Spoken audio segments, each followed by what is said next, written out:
Hi, I'm Jeanette Roche. This is Bridge City News. Here's a look at some of the stories we have lined up for you tonight. Residents in New Brunswick and more than 13,000 people in Newfoundland and Labrador are being told to prepare emergency kits and be ready to evacuate as wildfires burn nearby. Plus, Air Canada flight attendants could issue a strike notice by midnight tonight as a deadline for strike action looms over one of Canada's largest airlines. And Canada condemns Israel over the deaths of 6 journalists Sunday in the Gaza Strip. Your nation, your province, your southern Alberta. From the heart of Lethbridge, it's Bridge City News with Jeanette Roche. Thanks for joining us. European Union leaders are appealing to U.S. President Donald Trump to defend their security interests at Friday's summit with Russian President Vladimir Putin. The two are scheduled to meet in Alaska to talk about the war in Ukraine. EU leaders have been sidelined from the meeting and fear that Putin might try to secure favorable concessions. Today, we are in a situation in which there will be tomorrow a call between EU leaders, President Zelensky and President Trump, in view of the bilateral meeting that President Trump has called for Friday with President Putin. Let me remind you that at the same time, the EU is extremely active on all fronts to support Ukraine and put Ukraine in a position of strength. And as per usual, we'll not be able to go into details. All the negotiations are obviously confidential, but the key and core element remains our pressure on Russia works. This is why they want to get rid of our sanctions. So this is why we're continuously working on adding more sanctions to our packages. Trump has suggested that Ukraine may need to give up some territory, which President Volodymyr Zelensky has rejected. Meanwhile, Russia appears close to capturing a key city in the Donetsk region, potentially to use as leverage in any peace negotiations. More than 13,000 people living on the outskirts of St. John's, Newfoundland and Labrador are being told to prepare basic emergency kits. Local officials are telling them to be ready to evacuate their homes and businesses as a new wildfire grows nearby. Water bombers have been dispatched to fight the blaze. Meanwhile, residents north of Moncton, New Brunswick are being told to prepare for evacuation as 2 out-of-control wildfires burn nearby. So far, no evacuations and no homes have been lost in the province this wildfire season. But still, several air tankers and helicopters are working to douse the flames. On the other side of the country, there are nearly 100 wildfires burning throughout British Columbia. One of the out-of-control wildfires there has forced the evacuation of a campground near the Vancouver Island city of Port Alberni. Air Canada flight attendants could issue a strike notice by midnight tonight as the deadline for strike action looms over one of Canada's largest airlines. Hundreds of flight attendants held a National Day of Action Monday, calling for an end to what they call unpaid work. Starting wages for a full-time flight attendant would be $1,900 a month, and we are expected to live within the vicinity of major hubs such as Vancouver, Calgary, Toronto, and Montreal, where $1,900 doesn't even come close to a livable, feasible wage. We don't need to speak as we are standing here because our union is speaking loudly and clearly for us with our employer and explaining clearly what it will take for us to be able to sign a new collective agreement. We had a food bank set up in our local office because we have flight attendants that can't afford to eat. We have flight attendants living in multiple rooms in bunk beds because they can't afford. We have flight attendants who are fabulous at their job, and it could potentially be a breaking point between them choosing, do I stay in a career I love, or do I allow myself to be able to eat? That shouldn't be the case. It's just a concern that when you come back, you don't know when it's going to be back. What's my accommodation going to look like? Will I be reimbursed when we come back? What's going to happen to our jobs that all start in school as soon as we get back on our dates? That's our big concern. CUPE announced today the flight attendants have declined an arbitration proposal from the airline. Had they agreed, it would have suspended their right to strike. If the flight attendants serve strike notice, they could be off the job as early as this weekend. In other news, Canada has condemned Israel over the death of a prominent Al Jazeera journalist in the Gaza Strip. The federal government says Israel's killing of 28-year-old Anas al-Sharif and 5 other journalists is unacceptable. It's also calling out new restrictions by Israel on international aid groups. The attack on a tent used by the journalists has also drawn strong international condemnation, including from the UN, Qatar, where Al Jazeera is based, and media freedom groups. Canada's Foreign Affairs Minister and several of her counterparts around the world say famine is unfolding in the Palestinian territory and the humanitarian suffering there is at unimaginable levels. The man who fired more than 180 shots last Friday at the headquarters of the U.S. Centers for Disease Control in Atlanta wanted to send a message against COVID-19 vaccines. Officials with the Georgia Bureau of Investigation says Patrick Joseph White broke into a locked safe to get his father's weapons and headed to the CDC, where he shot and killed police officer David Rose. A search warrant executed at the residence of the shooter revealed written documentation that expressed the shooter's discontent with the COVID-19 vaccinations. Preliminary information from DeKalb County Medical Examiner's Office indicates that Officer David Rose's injuries were caused by one of the shooter's weapons. The shooter died from a self-inflicted gunshot wound. Additionally, over 500 shell casings have been recovered from the crime scene area.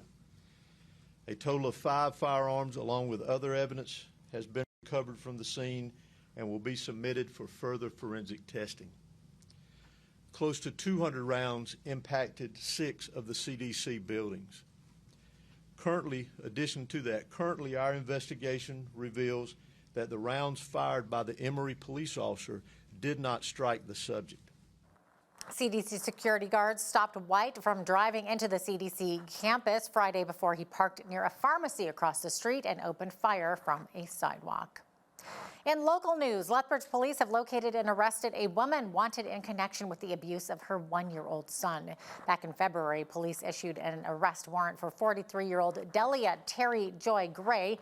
Police say back in May of last year, a 1-year-old boy was brought to Chinook Regional Hospital with life-threatening injuries. The toddler was later transported to a children's hospital in critical condition. Because of the suspicious nature of the injuries, police were contacted. Following a lengthy investigation, police determined the toddler sustained a significant blunt force trauma and other injuries while he was in the care of his mother. The latest update from police is that Delia Terry Joy Gray has now been located and arrested. Their investigation is ongoing. The child has since been discharged from the hospital and is continuing to recover in the care of relatives. Lethbridge police are seeking the public's help in locating 2 missing youths. 12-year-old Siobhan Small Eyes and 14-year-old Chanting Small Eyes were last seen on July 24th in the Cardston area. Police are concerned for their well-being and their whereabouts is unknown. Anyone who has seen Siobhan or Chanting Small Eyes or has information about their whereabouts is asked to call police at 403-328-4444. The city of Lethbridge says despite a major crash last Wednesday involving Whoop-Up Drive Bridge, it is still safe for motorists. On August 6th, a semi-truck driver hauling heavy equipment made a wrong turn into Indian Battle Park and proceeded under the Whoop-Up Bridge overpass, striking the bridge, damaging 4 of the bridge's 6 steel girders. The Director of Infrastructure Services, Joel Sanchez, says some of Canada's top bridge experts have looked at the damage and determined that the bridge is safe. The Scenic Drive northbound lane ramp will be closed starting tomorrow at noon. That will help us to manage some of the traffic going into Whoop-Up Drive. The lane will be reduced or closed to reduce traffic and also to help with the transit services. We have seen a delay on transit services due to all the congestion on Whoop-Up Drive, and these measures will help to alleviate some of those.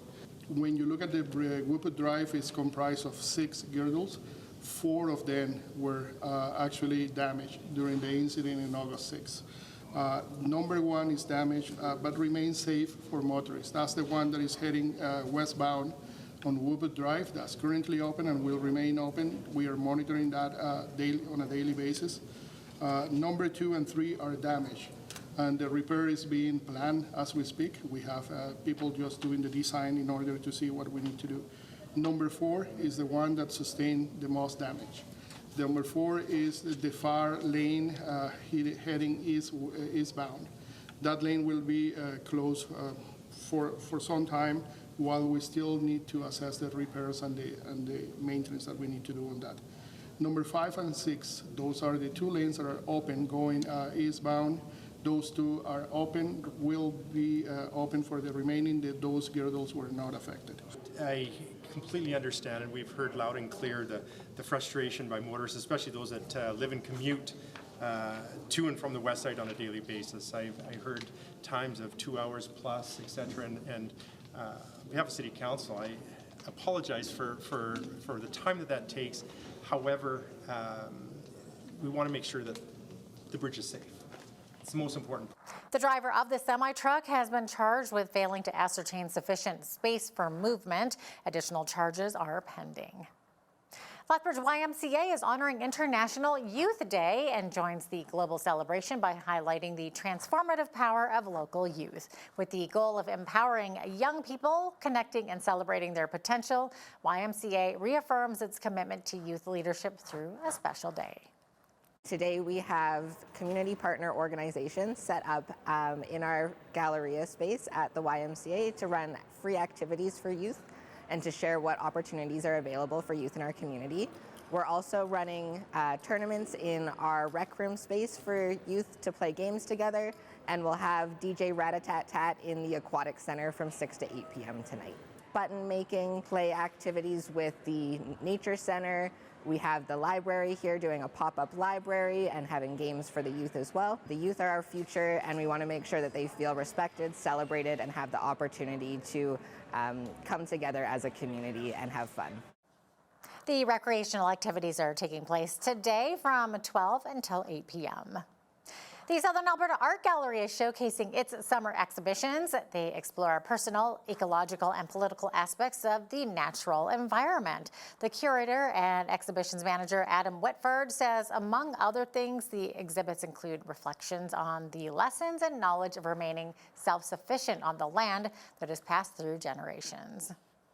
2 new shows, one by Leela Sujir, Forest Documents, and then we have an exhibition in our upstairs gallery, Something Given by Namaki B. Bearhat. These exhibitions have some similarities, especially in their approach to nature and thinking about our reciprocity with nature and how materials are extracted and how we learn and pass knowledge to each other. So over the last 4 years since then, we've transformed the work into a 2-sided projection screen. We're providing these documents and various books in the reading room for people to browse, to open at random and see where that takes them. We're not expecting people to read cover to cover, but to go into the roots of the exhibition and its processes. I think what I'm hoping is one part, there's the immersion, there's the 3D and the forest. It's a beautiful image. You'll walk in and be amazed by the forest that you don't get to see around here, right? Like that is something that you have to go all the way to Vancouver Island, to the old growth. Sadly, part of the project also showcases deforestation and the cutting and the logging. I'm holding a book that is there that we worked with Elder Bill Jones from the Pacheedaht Nation. And there you can read about what is happening, the protests that are happening to stop old growth forests being cut. So the clay that I made these ceramics out of was pulled from the Old Man River in Pavan Park. The rocks that will be out are all from the same place, actually where this photo was taken. And the mirrors, I just wanted to have a nice reflective part that did symbolize water and moving water. And so wanting to make sure that people feel that and feel welcomed and feel open to connection within the work that I bring here. Both exhibitions are available until October the 18th. Well, it's almost time for the biggest event of the year in Lethbridge. I'm, of course, talking about Whoop Up Days. And with the return of the family fair is the fun food, including the classic favorite elephant ears. Except this year, those jumbo ears will look more bite-sized.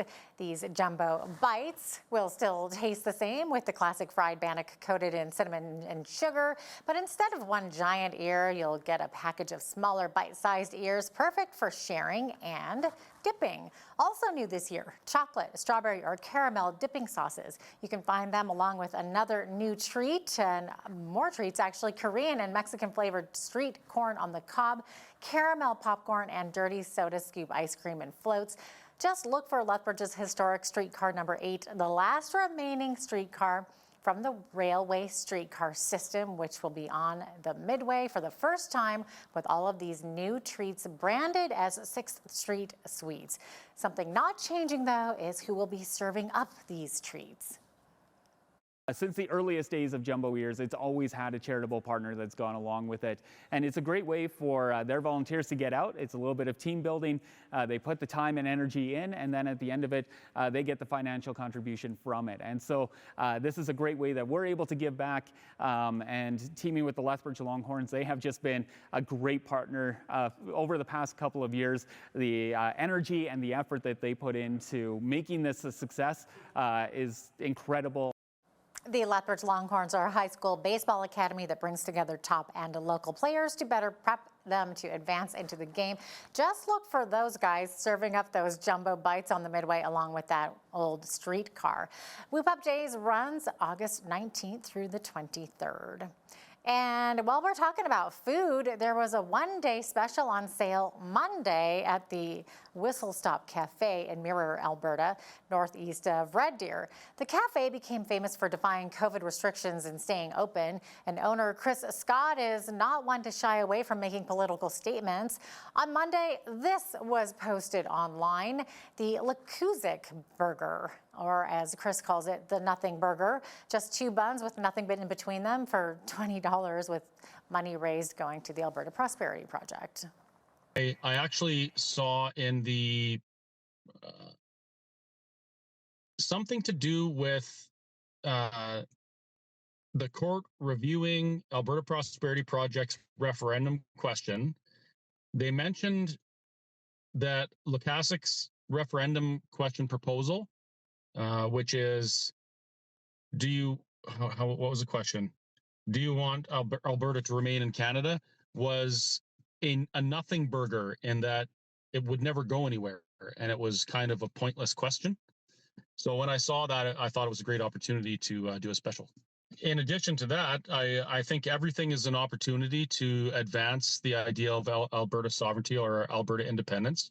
I truly believe that most Albertans, whether they know it or not, are Alberta sovereigntists at the very least.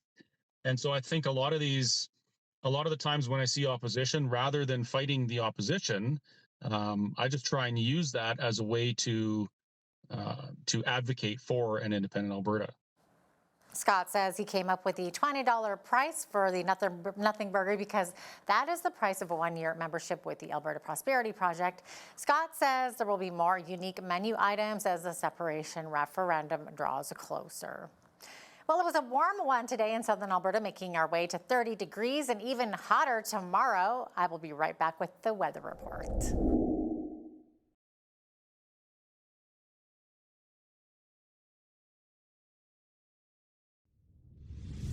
Well, we have a warm evening ahead of us. Might be a good one for barbecuing on the deck or sitting on a patio with a cool drink. Heading for a warm one tomorrow as well. 33 degrees for the high on Wednesday. In the evening, we could see some showers.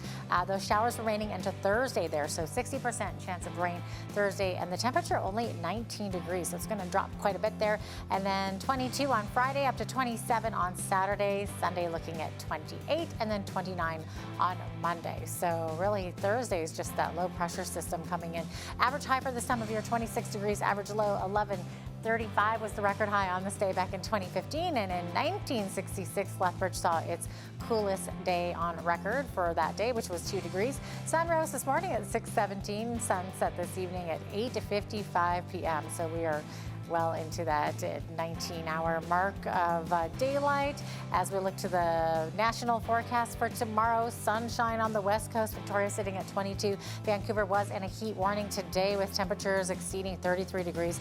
Much different story tomorrow on Wednesday, though. 23 with a mix of sun and cloud. Edmonton expecting 10 to 20 millimeters of rain tomorrow. Quite a bit of rain, high of only 17 degrees with that low pressure system. Calgary sitting at 20. Expecting showers tomorrow as well with the risk of thunderstorms. Now we have hazy conditions expected in Saskatchewan. Parts of Saskatoon seeing showers, risk of thunderstorm later in the day, high of 27. 27 as well in Regina tomorrow and high of 23 degrees in Winnipeg with some smoky conditions there. We've got heat warnings happening for much of central and eastern Canada tomorrow. So Toronto still under that heat warning, high of 30 expected tomorrow. Risk of thunderstorms, same thing in Ottawa, 30 risk of thunderstorms, and Montreal coming in at 29 together to 29. Tomorrow could see a high of 29 degrees and the showers with a risk of thunderstorms there. Look at all these 30s. We have a lot of heat warnings in effect in Fredericton. 35 for the high in Fredericton with a humidex, 42 degrees. Sunshine, Halifax sitting at 26. They're the only ones not under a heat warning. Heat warning is also expected for both Charlottetown and St. John's tomorrow with the daytime's high at 30 degrees and sunshine. So there you have it. That is your forecast. Canadian canola exports to China will face a nearly 76% duty beginning on Thursday. The Chinese government made the announcement today following an anti-dumping investigation in response to Canada's tax on Chinese electric vehicles. Canada's decision nearly a year ago to impose a 100% tariff on Chinese EVs is expected to be reviewed this fall. Canada supplies China with most of its canola, but China currently exports very few electric vehicles to Canada. The Supreme Court of British Columbia has invalidated a bylaw passed by the City of Vancouver, which had imposed a fee on ride-hailing companies working on city streets during peak hours. Uber Canada took the city to court over the bylaw, which had stated ride-hailing vehicles were prevented from picking up or dropping off passengers in the Metro Vancouver core between 7 a.m. and 10 p.m. without a specific kind of permit. The court's ruling says it was unreasonable for the city to decide it was authorized to invoke its powers to regulate stopping on city streets to defeat the purpose and text of its governing legislation. Given the details of that bylaw, the city says it respects the court's decision and is considering its next steps. Now here's a look at today's markets. The TSX was up 146 points on the day to finish at 27,921. The Dow was up 483 points to 44,458. The S&P 500 was up 72 to 6445, and the Nasdaq was up 296 points to 21,681. West Texas Intermediate oil was down 79 cents to 63.17 US per barrel. Natural gas was down 17 cents to 2.78 US. Gold was up 4.78 to 33.4775 US an ounce, and silver was up 29 cents to 37.91 US an ounce. Feed wheat is at $7.40 per bushel. Barley is at $5.92. Canola is at $14.58, and corn is at $7.23 per bushel. Live cattle were up $2.75 to $235.83. Feeder cattle were up $5.15 to $345.38.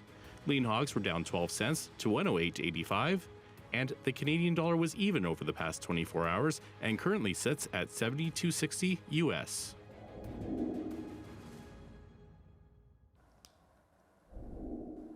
Recapping one of our top stories, more than 13,000 people living on the outskirts of St. John's, Newfoundland and Labrador are being told to prepare basic emergency kits. Local officials are telling them to be ready to evacuate their homes and businesses as a new wildfire grows nearby.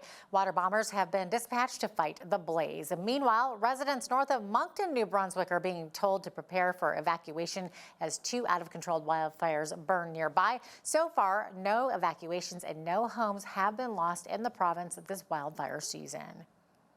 Nova Scotia has banned people from doing any activities in the forested areas, and now a veteran has received a $28,000 fine for walking in the woods. Coming up next, I chat with Toronto Sun columnist Brian Lilly about this and other national issues. You won't want to miss it. Also, when you see news happening in your community, be sure to send us an email at info@bridgecitynews.ca. You can also visit our website or YouTube channel anytime to check out more of our stories and interviews.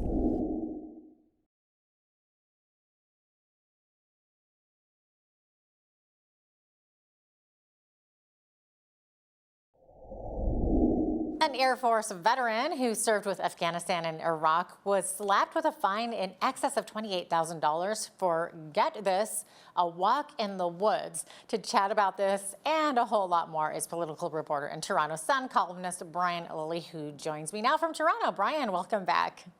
Thanks for having me. Absolutely love having you. Okay, so Brian, tell us more about who this veteran is and what his purpose was. I understand that in Nova Scotia, which is where this incident took place, that they currently have a ban on hiking in the woods to prevent forest fires. But this one man is seeing this ban as government overreach, right? I think anyone should see it as government overreach for a couple of reasons. One, it's not a short-term ban, Jeanette. This is a long-term ban that goes from now until October 15th. It started last week. It goes until October 15th. It bans walking in the woods and a whole pile of other activities. You know, I could see them saying no ATVs in the woods right now. Camping, or forest fire, or not forest fire, but campfires. Camping, campfires. Using your, cook stove in the woods. I could understand all of that because you could cause a fire, but they're saying no walking in the woods. And, just for the ATV reason, for people who don't get it, I've studied Alberta's forest fire management records, and they've got some of the best in the country. And one of the most common sparks for a forest fire is an ATV. So if you were to say no ATVs, understandable, makes sense. Yeah. No walking in the woods, or you get a $25,000 fine plus fees and taxes. Put Jeff Evely's fine at over $28,000. So this is not the first time Nova Scotia has done this. In 2023, they brought out a similar issue. Now, Evely, as you said, Air Force veteran. He lives in Cape Breton. At the time, no active forest fires in Cape Breton, but he wasn't allowed to go on his usual hike. So he tried to challenge this in the courts, and the court said, well, you haven't been fined, nothing's happened, so you have no standing before us to challenge this on charter grounds. So this time, he went out and purposely made sure that he was fined. He recorded himself, he publicized this, he got the fine, now he's going to challenge it in court. The Justice Center for Constitutional Freedom is behind him, the Canadian Constitution Foundation is behind him. People are going to challenge this. Now, look, here's my take on it. This is a wild violation of the charter because it goes to October 15th. That is a long impairment of his ability to move in and around where he lives in his own province. But also the fine is punitive. $25,000 plus fees and taxes is an insane fine for what he's being charged with. There was just a guy convicted of setting multiple forest fires in Saskatchewan last year, got community service. This guy's going to get a $25,000 fine. So I think on those two grounds, the length of the ban and the fine, that there is no way that a court could say that this will stand, that this does not violate the charter. But then again, I don't have a lot of faith in our judicial system. They tend to find ways to uphold whatever the Laurentian elite wants. And they don't rock the boat unless it's to push a far left-wing cause. That is my experience after 25 years of covering Canada's court system. And but also I would argue that one thing we learned from COVID is the majority of the people are going to accept this. They're going to say, well, yeah, okay, it doesn't affect me. I don't go walking in the woods, so to hell with him. I was just going to say, Brian, that seems reminiscent of some of the pandemic era government orders, doesn't it? Mm-hmm. Oh, it completely does. And it's reminding me of COVID, as is another story I think we're going to talk about. Yes. It is, government overreach. Tim Houston, the premier in Nova Scotia, I don't think he'll suffer for this politically. Next door in New Brunswick, Susan Holt, the Liberal premier there, has enacted similar provisions, as has Premier Hogan in Newfoundland and Labrador. So, this is spreading. Will it happen here in the Kawartha regions of Ontario? I don't know. I can, as I said, I could understand limited time, but saying you can't do anything from now until October 15th. Where Jeff Evely lives, in Cape Breton right now, no active fires. There was one last week. Most of the fires in Cape Breton were in May and June. So they're not having a huge active fire problem. I don't see why it would apply to him. If it was regional, if it was time limited, and if it wasn't punitive, I could see a court easily saying, no, this is reasonable given the situation. This seems unreasonable. This seems like overreach. Yeah, it's sad for the people who love hiking. I could see them saying no smoking while you're hiking, no campfires, like we were saying. But yeah, so, and Brian, speaking of the pandemic era, which that was reminiscent of, the Canadian Standards Association is pushing for mask mandates in all health settings. And you have been writing that they're proposing that patients, staff, and medical personnel would be required to wear not just a little blue surgical mask, but an N95 respiratory mask. So tell us more about this. So this is something that they've been consulting on for a little while. Public consultation closes next week. If you can find the place to sign up for it, you have to log in, create an account, and then answer a bunch of technical questions. This is being pushed by activists who never gave up on COVID. We all know those people in our lives, people who are affected one way or another. They're on one side of the divide or other. They can't leave COVID behind. Well, there's a whole group of them that can't leave masking behind. Most of us would rather forget that dark period in our lives, but there are folks who cannot give up on masking. And in my column in the Toronto Sun, I compare it to a security blanket and a political statement more than a medical device. One of the people who's behind this will be well known to many in your audience because he's a Calgary-based doctor who was all over the Alberta media. His name's Joe Vipond. He is on the one of the committees of this group called the World Health Network. Sounds very official. Might be the United Nations, right? No, it is a bunch of left-wing political doctors from around the world who don't want to give up on COVID restrictions. Joe Vipond is one of them. He was highly critical of the Alberta government during the pandemic. Tried to make it seem like he was just a concerned doctor, that this wasn't driven by politics. It later came out he donated almost $20,000 to the Alberta NDP over the past few years. So, that's who's pushing this. Now, is the Canadian Standards Association, if they come out with this recommendation, and I believe they will it be forced upon hospitals and doctors' offices? No. These are all governed by provincial mandates. And I spoke to the Ontario government, I spoke to the Alberta government, both Premier Ford's administration here, Premier Smith's administration where you are, say, no, we have no plans to do this. The Alberta Ministry of Health, Primary Care said, we're leaving this up to individual hospitals, local health authorities. They will make these decisions. We're not getting involved and requiring an N95 mask.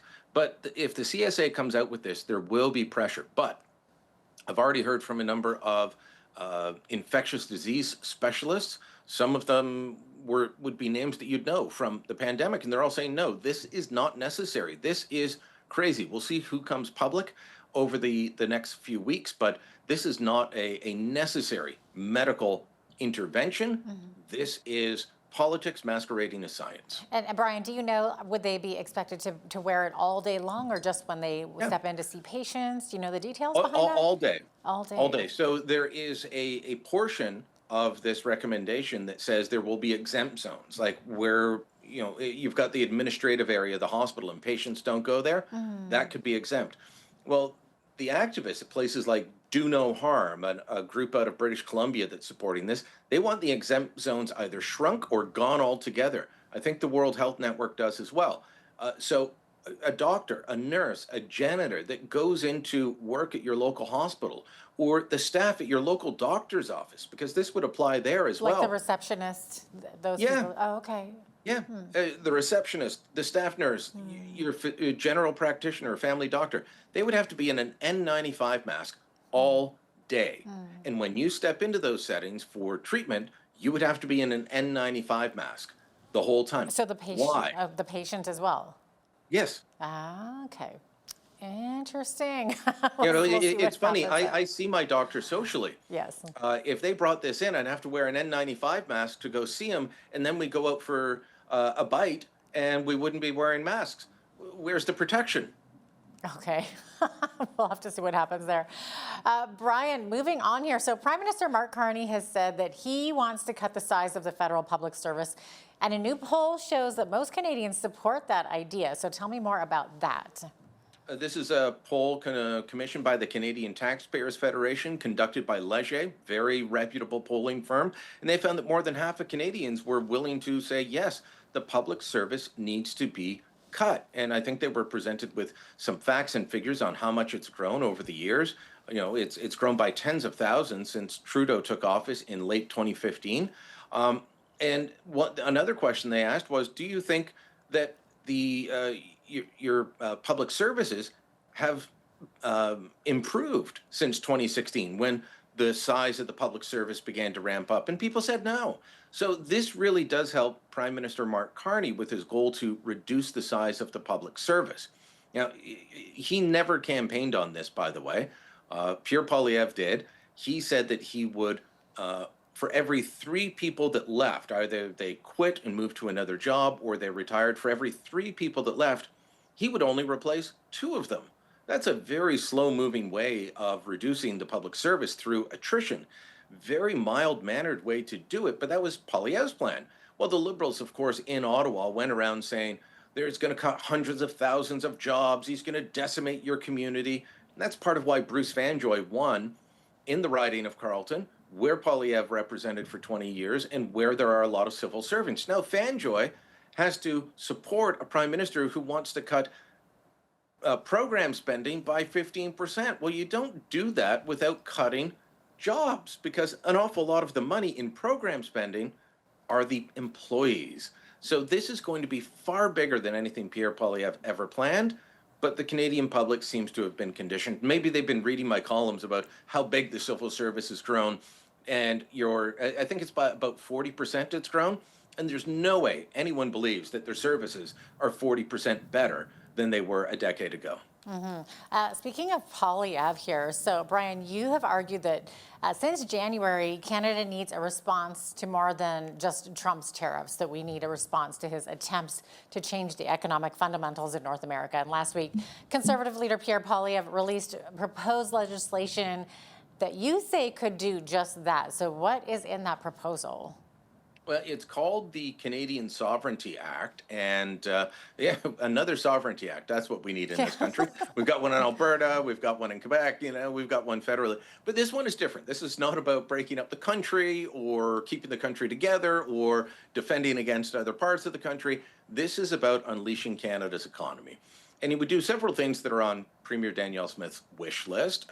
Repeal Bill C-69, repeal the West Coast tanker ban, get rid of the emissions cap on the oil and gas industry, get rid of the EV mandate on electric vehicles, which I know I hear from your viewers, Jeanette. I hear from them. They don't like the EVs and they don't like all that money going on Ontario. That may disappear soon, even though the plants are opening. But the industry here in Ontario has told the Carney government, you've got to get rid of this EV mandate or it will kill us. So all of these things are in there. And what's interesting is Pierre Poilievre introduced this at a industrial location in Alberta near the riding that he's trying to win. And he didn't just say, we've got the best ideas and the Liberals think. He encouraged Prime Minister Mark Carney to either vote with him or steal his ideas when Parliament resumes. And if Mark Carney's smart, he would do that. Now, I do think Mark Carney is smart, but I also do think he has an ideological bent that won't allow him to go as far as Poilievre is going. The way I've described it is Mark Carney's doing some things like Bill C-5, which on some points heads in the right direction. But, Carney is like the student trying to do just enough to get a passing grade. I don't know about you, but in high school, Jeanette, there were classes where I was just, get me to the 51, right? Get me that 51, I can get the credit and I can move on. It feels like Carney's that student. Instead of that student, like I was in history, so, I stunk at physics and things like that. But in history, I'd get 85%. Polyev feels like the kid going for an A plus. And Carney feels like he's trying to do just enough to move us over. He keeps blaming Trump. Yes, tariffs with Trump and trade issues there are a problem, but you can't just mildly unleash the economy. You've got to unleash it if you really want to compete. And you've got to stop picking fights with other countries if you say you're going to expand trade with other people. Political reporter and Toronto Sun columnist Brian Lilly, thanks so much for your time today. Appreciate it. Thanks for having me.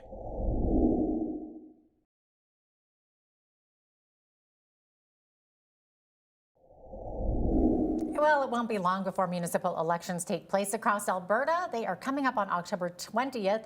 And today we have the opportunity to speak with one of the numerous candidates who have already started their campaigns to run for a seat on City Council in Lethbridge. And he might already be a familiar name to you if you listen to local radio at all. Today we are talking to Ryan Meny. He joins me right now in studio. Ryan, welcome to Bridge City News. Great to have you with us today. Thank you for having me. Yeah, okay, so for those of us who don't, or for some of the viewers who don't know you, tell us a bit about yourself. What's your background? What kind of experience are you bringing to the table here? So I grew up in Lethbridge, went to LCI. I actually was raised in Sterling, and then my grandparents were here, and we'd come into the city all the time. And in the 80s, late 80s, we moved here. I've lived on every side of town, the north side, the south side, while I was going to school at LCI, and then taking the radio program at Lethbridge Community College at that time. Then, it's had some name changes since then. For sure. And then my career took me away to a couple of radio stations here in southern Alberta. And then opportunity struck, and I had the chance to open up some new radio stations on Vancouver Island. Okay. I blinked. 20 years passed. It happens. Lethbridge has always been home. You know, this is where I still have family and many friends, and it was a little bit of a time capsule to watch it from afar change and grow over those years. And it was always my intention to come back. I came back 11 years with my wife and our 2 little kids that we had on Vancouver Island. We've had a third since, so you know, we've got 3 kids, family of 5, and yeah, I've got a really strong connection with this community. That this is, you know, I've lived many places over the years, but this is what I call home. For sure, yeah. So what sparked you to throw your hat in the ring for Lethbridge City Council? First off, so on Vancouver Island, in Campbell River specifically, I lived there for 16 years. Was on the air that entire time there at the local radio station, but it was a decade in that I saw a gap in the team that was helping run the city on council, and so I decided that was the time to run. I'd been involved in the community in many capacities before, both in Campbell River, back here in Lethbridge as a youth as well, whether it was in the with Air Cadets or with community TV stations that I volunteered my time with. And on the island, I was, my wife and I were Sunday school teachers and dog walkers with the SPCA and Canada Day committee member for many, many years. Nice. So this was an extension of being involved in a community that I had a connection with. I was successful in my run, and I ended up as a 2-term city councillor. So I've got experience under my belt. Coming back to Lethbridge, that wasn't my intention. I wanted to refocus on my day job, my regular career. And it's now that I have a family of 5 and I've seen how this community has changed and grown, some for the better, some other things that need some attention over the last 11 years, that the biggies that jumped out at me. It's 2025. I saw someone post a meme yesterday of, these are the popsicles we're handing out that represent 2025. It was a red onion and a sour lemon inside inside a popsicle. That sums up some of the sides of 2025 and what we've been going through. And so the big issues that I have experience with, unfortunately, when I got on council that first time in 2008, the world economy had collapsed, and our local resource economy had collapsed, the forest industry on Vancouver Island. And so we lost big paying jobs at the pulp mill that had been there for 60 years. It closed down. The sawmill had been there for 50 years. It closed down. So as a new councillor, I was going through a trial by fire, a school of hard knocks of how do you keep this community alive. You've lost millions of dollars in revenue, in jobs, of people that are going to have to leave if they can't find local work. And so that was the start for me, was going through, okay, what beyond the normal concerns of a city council, we had to fight for our community to survive.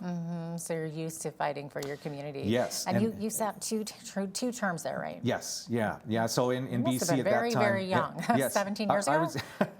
Yeah, so I got in 2008 and wrapped up in 2014, the same year that I moved here. And at that time, the terms were 3 years long. So it was a very active 6 years. And so things seemed okay here in Lethbridge. I've always championed Lethbridge as a diverse community, a diverse economy. So much great stuff going on here. We're a post-secondary community, not only working on the radio here for about 8 years in Lethbridge, but also the last 4 years I've been in business development and training at Lethbridge Polytechnic. We have the post-secondary school system here. We're a school town. We have the agri-food hub, and the ag sector. We have manufacturing. All three of those things have been hit in 2025. Yeah, no. So it was that big eye-opener, along with affordability for families. That's my life. I live that. Yeah. And so I started not only experiencing that, but hearing that from other people. And those two indicators, those two big signals were like, okay, it's time to see if I can put my experience from a similar era in a different community to work for my hometown. Yeah, no, why not? It's perfect timing to, and of course you went full circle with the college and Polytechnic there too. Yeah. Yeah, no, that's interesting. So what are your big issues? If you were to get into council, what are your big issues that you want to tackle? I understand like keeping taxes down is one of them. Taxes is a piece of it, and that fits into, there's the business community, what's working for them, what isn't working for them, but even more so door knocking last night. A dad who looked like he had a similar situation to mine on the west side. He said, my wife has a good paying job, I have a good paying job. I saw he had a for sale sign. I said, as I was door knocking, are you moving in, moving out? Yeah. They're moving out to a larger home, but he was already feeling the impact at his current home and is sticker shocked by his current property taxes for that new home. And this is something that's come into play. It's a wonderful thing that for investors, property value has gone up in Lethbridge. The downside to that is our taxes are related to the value of your home. And with that, some policies that were made several years ago of a flat rate of how much taxes were going to go up maybe didn't take into account the incredible rise in value that Lethbridge properties have had. Just last week, Lethbridge became the second most expensive city to buy a home in Alberta, right behind Calgary. So that's a new situation. That's a new situation for this current council. They probably made decisions based on things. In fact, they did make decisions based on our community 5 years ago to set those policies, and those policies need a look at very quickly. Yeah. Do you think the city should cut back on spending of certain programs? Do you think that would help? It's always hard, and I'd say that was the hardest part of the job. 6 budget sessions that I went through in those 2 terms on city council in Campbell River on Vancouver Island before moving back here. It's so hard because you know what's important to the community. You're immersed in the community. Yeah. You know what we need, what we'd like, and yet still you might find yourself in a situation where tough decisions have to be made. I am trying to come at this in a new way, in that it seems like there's 2 options: raising taxes or cutting services. I am someone who looks for other types of solutions. Do we bring in more businesses? Do we change the model? Do we fight for shovel-ready projects that are important to this community, going after different levels of government? And so taking all of the off of the taxpayer from shouldering the complete running of this city, and those finances that are required. I'm very interested in looking at creative solutions. Yeah, obviously you want to see the city prosper. Any ideas on how to attract business investment here? You know, there is some good work being done. Economic development, Lethbridge does a lot of great work. It's stepping that up, and that's what I feel that I can bring to a new council in the fall for the next 4 years is for your community as a leader on council, you need to be, at times like this especially, when we're dealing with you know, the challenges that 2025 have brought us specifically, you need to be a cheerleader for your community, and you need to be a championing, you know, the great assets that your community has for businesses that aren't already here, and working harder with your other levels of government, provincial and federal, to, you know, find those creative solutions, and having talked to industry and other people, finding out what their true needs are, working with those other partners like never before. You know, it's a time of high need. Yeah, for sure. Any thoughts on how to deal with the U.S. tariff situation that's sort of impacting our local manufacturing sector? So that's part of that lemon-filled popsicle of With the 2025, onion. and that's a biggie. That in a way that no one could see coming. Was similar to what happened when I was a new councillor on Vancouver Island. Got a story that I got to share with you and your viewers from one of my first strategic planning sessions as a new councillor. So the facilitator would come into the room, and before he would say, okay, how are we going to do this? How are we going to do that? Let's talk about what's important. Let's talk about what the voters wanted to. He said, I'm going to tell you a story. And this really happened. He said, East Coast community in Canada ran for city council, talked to their neighbors and their friends, found out what was important to them. They want better snow removal, they want nicer sidewalks, they want better local theater, whatever. You know, those particular issues that they engaged the citizens, they got voted in on that platform, and they wanted to get to work. And then a very large dead whale washed up on the beach. Oh, no. And that is not something that anyone campaigned on. Could foresee happening, right? That's not anything that anyone could foresee happening. Right. But they had to deal with it. And as time went on, it became a stinkier problem to deal with. And the reality was there was time it was a fishy situation. and cost in a fishy situation that no one asked for, but it was in front of them. It was a big problem, and they had to deal with it.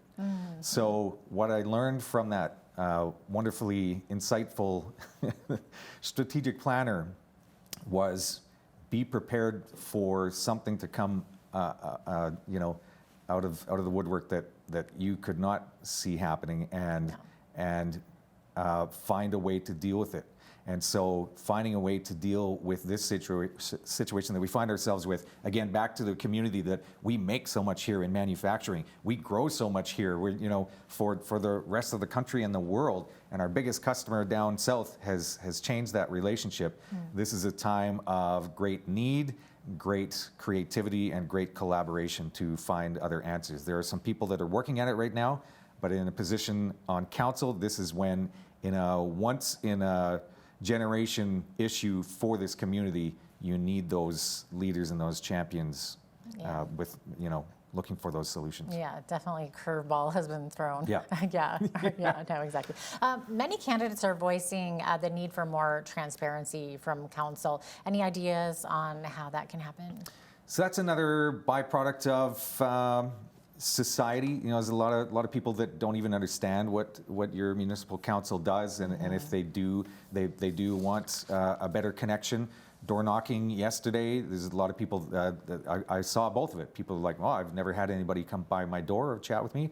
I've also, you know, we don't know much of what's going on, and so communication, whether it's face to face, whether it's being out in the community and seeing people on a regular basis, or, you know, as a former media guy, there are so many different ways to connect with people. That's a plus. And the hugest challenge as well is, you know, we have different generations in Lethbridge. They all consume that information in a different way. So yes, there's a great communications department at the City of Lethbridge, but the onus is also on the councillors themselves to be continually connecting with people, not just at election time. Right. Ryan, we're out of time, unfortunately. So many questions I have here for you, but good luck in October and all the best to you. Thanks for dropping by. Thank you, Jeanette. Ryan Meny is a candidate for Lethbridge City Council. That election is coming up October the 20th.